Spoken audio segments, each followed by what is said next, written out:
Hey guys, welcome back to Chinese CCG Store. Today I have a May 2022 meta breakdown. I will be gone this weekend for Memorial Day. I'm going to be doing a camping trip, so I probably won't have a market watch up until Tuesday. But I do hope you enjoy this breakdown, and I do hope you enjoy your Memorial Day weekend as well. But so for this breakdown, I'm going to be talking about the tier 1 decks right now. And kind of the pros and cons of those decks and what they do well and what they don't.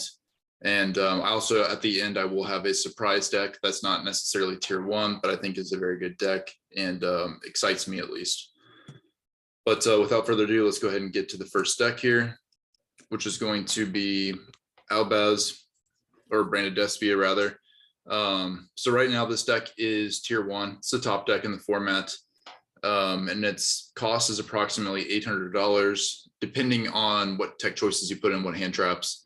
It could be much more expensive than this, but that's kind of like the base rate for right now.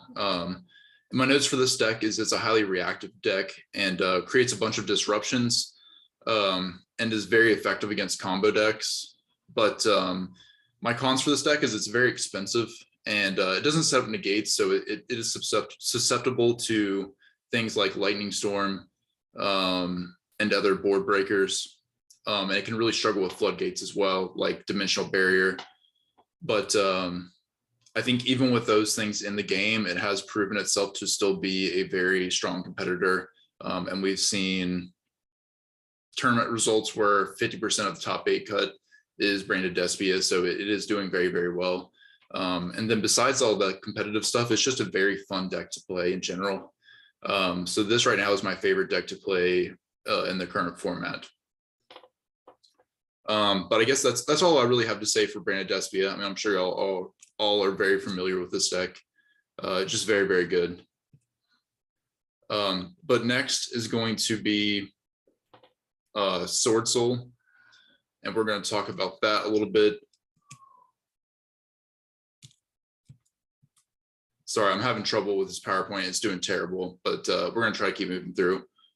So this is second only to Branded Despia. It has consistently topped in like what I've seen in tournament results, and also is usually represented very well in like top 8 of tournaments as well. The deck cost is approximately $500 to $600 plus. I think it might be actually a little bit more expensive now. It was cheaper, but it's been getting a lot of attention recently because it is a very good counter strategy to Despia. Like if you wanted to play a tier 1 deck, this is going to be number 2 in the room.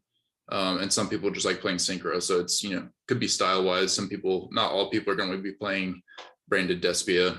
And this is really the next best choice in my opinion. But with that being said, it's not too expensive, especially compared to Despia.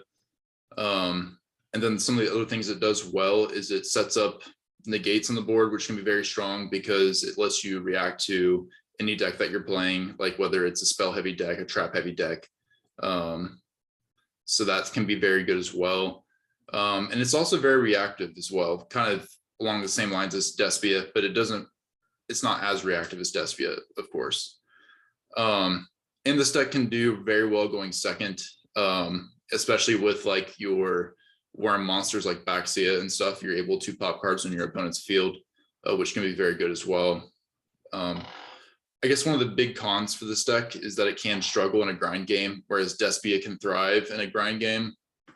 This deck is very much bread and butter. Like it's going to do the same thing every turn 1, but it can run out of resources fairly quick. And it doesn't recycle cards as easily as Branded Despia. And then next is going to be Eldlik, which is like kind of your control deck for the format. If this PowerPoint will work. There we go. I would say Eldlik is still easily tier 1. The cost is roughly $200 to $350. It's very cheap, but that also depends on what tech cards you're going to be playing, because this deck is all of the cost basically comes from what tech cards you're playing, like if it's Prosperity, what hand traps you're playing, what engine you're like sub engines you're playing. So that's basically where all the cost is going to be coming from for this deck, because you can pick up the gold rares for the set for like pennies. It literally costs nothing. But with that aside, the things that this deck does well, it can grind very well. It's able to recycle cards consistently. And it's one of those decks that starts off relatively tame and then just gets more and more deadly as the game goes on. And it's also able to play floodgates that really hurt other decks in the meta, like Despia. Like you're able to play cards like Dimensional Barrier, able to shut off Fusion Summoning for, you know, the Despia archetype, which is very highly represented in this meta. And it's able to side in a bunch of various traps to compete with other decks, like say Anti-Spell Fragrance against like Sky Striker, which is also even good against Branded Despia. And this deck is like very generic, so you're also able to play various sub-engines. I haven't seen too much about this deck recently on like what sub-engines they're preferring, but you could even play stuff like Punks and be able to get to a Synchro engine, which was, this deck was really, really powerful when it was able to play the, you know, the Elblick Synchro version. It was easily the best deck in the room during that time, which was, I believe, 2020. But I guess my cons for this deck is it's not overly powerful turn one. So it's one of those decks that relies on getting into a grind state. You need to shut off your opponent's plays and beat them in the long game. And it can be very boring to play this deck, honestly, because there's not too many play lines. You're not doing a bunch of combos, which if you're a control player, that's what you want. But this deck has also been around for a very long time. So I think players, you know, will eventually get tired of playing this deck. I'm tired of playing it. I played it when it came out for a while.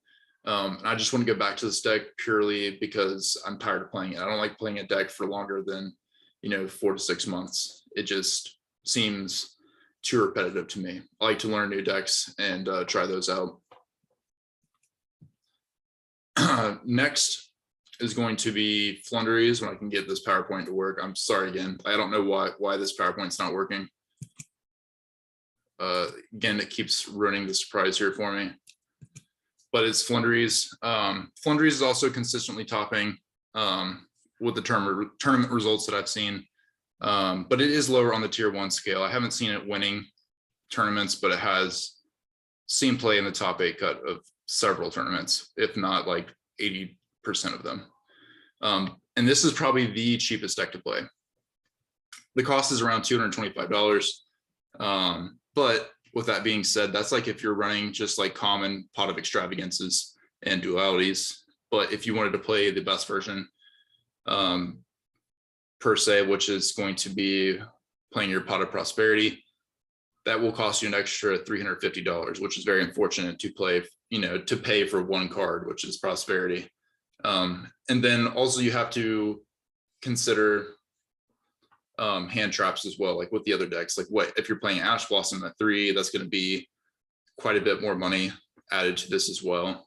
But you can kind of get around playing stuff like that. You don't need to play Ash Blossom. You can get around with playing different hand traps or different tech cards. Like Book of Moon is very good with this deck.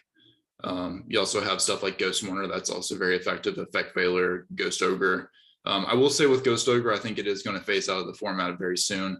Not many people are still playing the adventure token package, at least not at like the very high level. But the things I like about Flunderies is it can play very powerful blowout cards like Dimension Shifter, and it's able to play every turn, which some decks aren't, especially kind of like the pile decks. Those are designed to create a very powerful turn 1 board. Not that we're seeing a lot of pile decks still. We kind of still have to see how the format shakes out after this ban list. But there's kind of still a lot of combo decks that like to put up a very strong negate board. But if you break them, you win the game because they have no follow-up.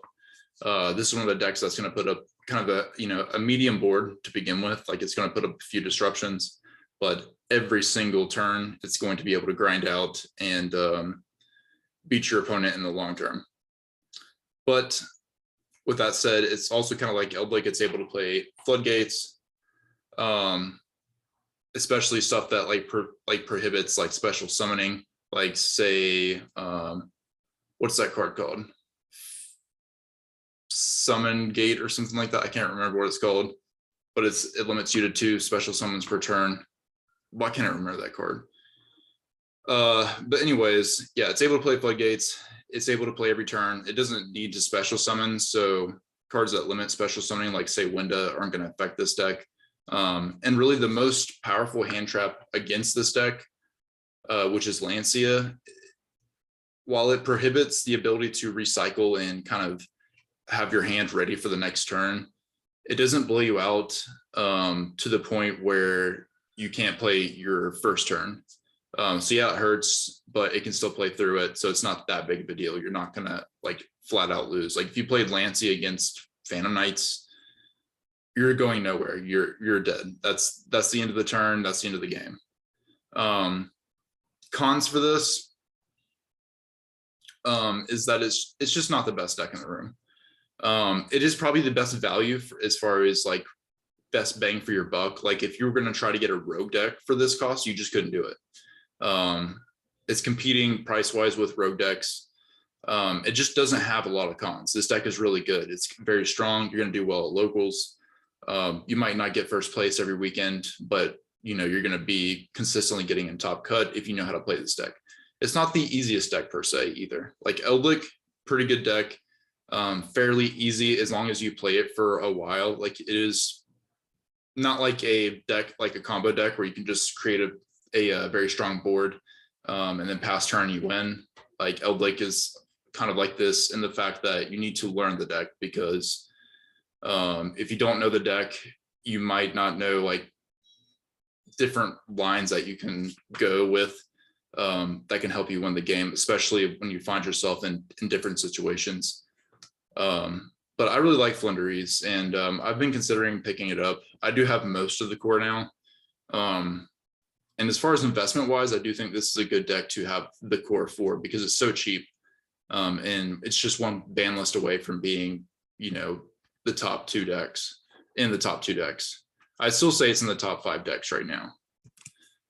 But that's kind of like what I've picked for my top meta picks for right now.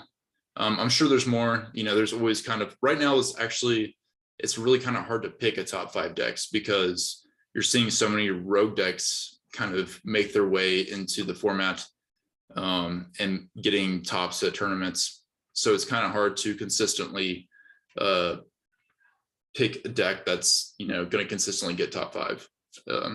But with that said, some honorable mentions are Virtual World. I've seen some tops there. Sky Striker as well. It's made a few tops. The problem with these decks is they're not consistently getting tops.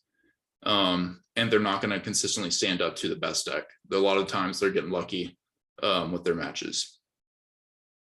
I'm trying to think if there's any. I think I heard of Infernoble deck actually doing well recently, which is really cool. But last on the list, and this is by no means a tier 1 deck, not even close. But I do think it's a very fun deck, which is Therion Punk. I've been trying this out online. I do have actually the Punk engine in most of this deck. I just don't have the Therion stuff. Will I pick this deck up? Probably not, because I don't want to pay $300 for a set of Regulus and then another $100+ for the I can't even remember the other one, but there's another secret rare in Dimension Force that goes along with Therion's. It's a Therion monster. So it's very expensive to pick up the Therion stuff, and it's not tier 1 yet. We'll have to see kind of what it does. But it hasn't had any results so far. But I would think if you're going to play Therion, your best versions to go with are like ABC. And then the version I picked is Punk. Like I said, I don't think this is going to be a tier 1 deck. I just wanted to highlight this as a very cool deck, because I really, really do like the Punk stuff. But it is an expensive deck. Like I said, it's not because of Punk. Punk's not that bad. It's really just the Therion engine costing so much money. And then you're also having to play kind of expensive extra deck staples like your Baronet of Floor and cards like that. For whatever reason, Synchro is just kind of an expensive archetype to play. And I think that actually Therion's probably quite a bit more expensive than playing something like Swordsol. It's probably on par with Branded. But depending on what branded build you're playing, it could be well over $1,000, and you know, so could Therion Punk. But what does this deck do well? It makes really good turn one boards. That's assuming you don't get hand trapped, because you, like I said, you are susceptible to hand traps, but you can play cards like Crossout Designator, and you also have multiple engines. Like with the Therion Punk build I was playing plays the Adventure token package, so you are able to set up a negate early in your combo, preventing your opponent from stopping your very fragile plays, because you are relying on Hulk for this deck to really take off.